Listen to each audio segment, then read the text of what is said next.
आज जो आप अपने समाज में, अपने शहर में, अपने गांव में तरह तरह की बीमारियां देख रहे हो, इसका सबसे बड़ा कारण है हमारी जीवन शैली का खराब होना, गलत दिशा में जाना। हम जिसको विकास कहते हैं कि हमने बहुत विकास कर लिया, इसने हमारी जीवन शैली को पूरी तरह से खराब करके रख दिया।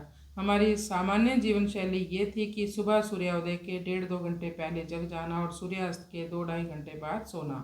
लेकिन आज के समय में इसके बिल्कुल विपरीत हो रहा है। कोई भी अन्य जीव रात में काम नहीं करते, लेकिन मनुष्य मजबूरी समझ लो या समय की ये मांग है कि रात रात भर ड्यूटी देते हैं, काम करते हैं और फिर 12-12 बजे तक होटलों में खाना खाएंगे।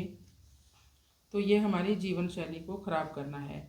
आयुर्वेद लाखों करोड़ों वर्ष पुरानी विद्या है। महर्षि चरक ने जड़ी बूटियों की चिकित्सा से स्वस्थ रहना सिखाया। भारत में सबसे ज़्यादा जड़ी बूटियों पर शोध भी यानी रिसर्च भी इन्होंने ही किया।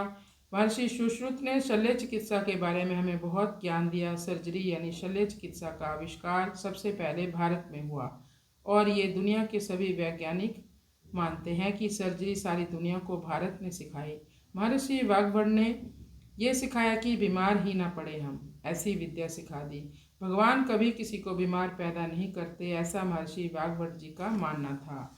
मनुष्य को छोड़कर कोई भी जीव बीमार ही नहीं पड़ते। जंगल में रहने वाला कोई भी जीव जंतु बीमार नहीं पड़ता। अगर वो बीमार पड़ेगा तो बिना डॉक्टर की हेल्प के अपने आप ही ठीक हो जाता है। सारे जीव जंतु अपने डॉक्टर स्वयं होते हैं, अर्थात अपनी बीमारियां स्वयं ठीक कर लेते हैं। ऐसे जीव तभी बीमार पड़ते हैं जब इन्हें इनके परिवेश से निकालकर, इनके वातावरण से निकालकर पालतू बना लिया जाता है।